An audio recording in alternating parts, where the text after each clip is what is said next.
हांडी को बनाता था कोरमा और सर का बनाता था सूप। दिल दहला देने वाली हैवानियत को अंजाम देने वाला राजा कोलंदर जब कोर्ट में सजा सुनाई जा रही थी तब वो मुस्कुरा रहा था और जज से कहता है, साहब सजा मुझे मंजूर है।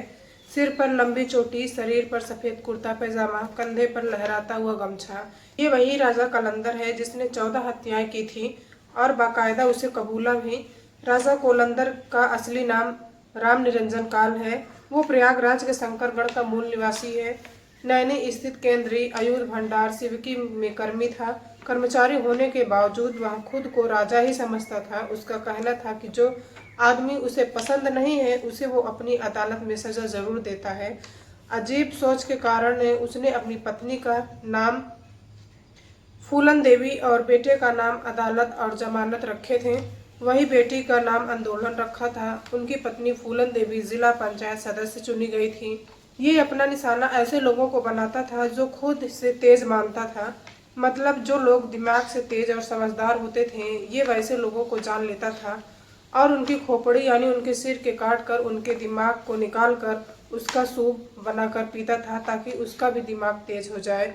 साल 2000 में जब एक पत्रकार जिसको राजा कलंदर के घिनौनी और आदमखोरी हरकतों की भनक लग गई थी, उस पत्रकार को भी इसी ने मारा था।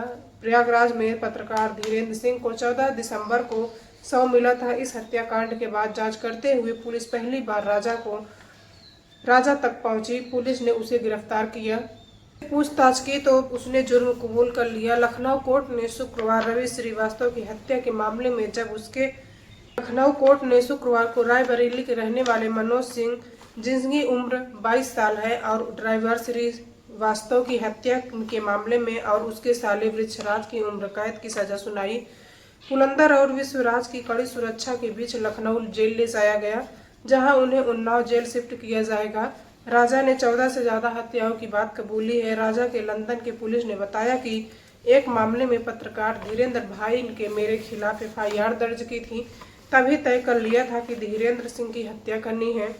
धीरेन्द्र सिंह को प्रयागराज स्थित अपने फार्म हाउस पर बुलाया। धीरेन्द्र बाइक पर पहुंचा था और वह अलाव जला रखा था। धीरेन्द्र सिंह के अलावा वो इसके पास बैठता था। तभी राजा कोलंदर के साले वृक्षराज ने उसे गोली मार दी। मौके पर ही धीरेन्द्र सिंह ने दम तोड़ दिया।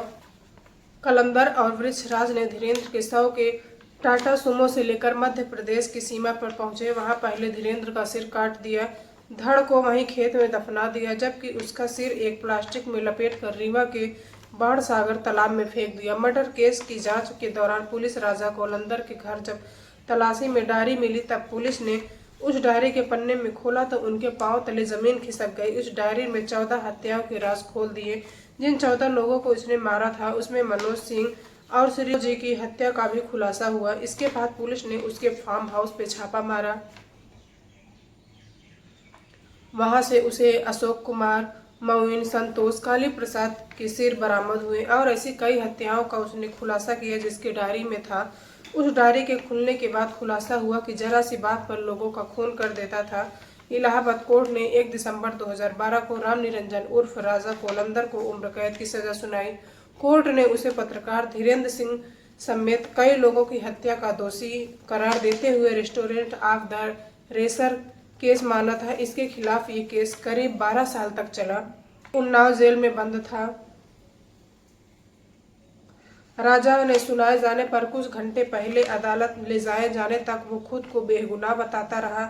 उसका कहना था कि उसे सियासी संजिश में वजह से फंसाया गया है। हालांकि तमाम पत्रकार और गांव वालों की मौजूदगी में की गई छापेमारी में फार्म हाउस में 14 कटे हुए सिर बरामद होने की बात आई तो उसने कोई जवाब। बताता है कि बॉडी प्लेटफॉर्म नेटफ्लिक्स पर राजा पर आधारित वेब सीरीज भी बनाई गई है। इस सीरीज का नाम था Indian credit the diary of serial killer. इस नर पिशाच की हैवानियत का अंदाजा इसे लगाया जा सकता है कि इसने आर्डसाइंड फैक्ट्री के साथ ही कर्मचारी काली प्रसाद श्रीवास्तव जी की इसीलिए मौत का घाट उतारा था क्योंकि वो बिरादरी का था और उसका मानना था कि लोगों का दिमाग काफ़ी तेज होता है और काफ़ी तेज दिमाग दिमाग वालों को वो मौत घाट उतारता था। कई दिनों तक उसकी खोपड़ी के हिस्से को भूनकर खाता रहा। इसके बाद दिमाग को उबाल कर सूप बनाकर पीता था। अब लखनऊ कोर्ट ने इसे नरभक्षी को उम्र कैद की सजा सुनाई है। फिलहाल आपका इस पर कुछ कहना है? अगर आप इस वीडियो पर कुछ कहना चाहते हैं तो कमेंट बॉक्स में आके आप कह सकते हैं। दोस्तों, आप लोगों को इस कहानी को सुनाने का उद्देश्य यही है कि आप लोग ऐसे इंसान, ऐसे मनुष्य से सतर्क रहें और होशियार रहें। जय हिंद, जय भारत। और जाते जाते मैं आपको यही कहूँगी कि अगर आप लोगों ने अभी तक चैनल को सब्सक्राइब नहीं किया है तो प्लीज़ सब्सक्राइब कर लें। और जाते जाते इस जो मैंने ये कहानी आपको बताई है, जो आपने वीडियो देखी है, तो आप कमेंट बॉक्स में ज़रूर अपनी राय दे सकते हैं।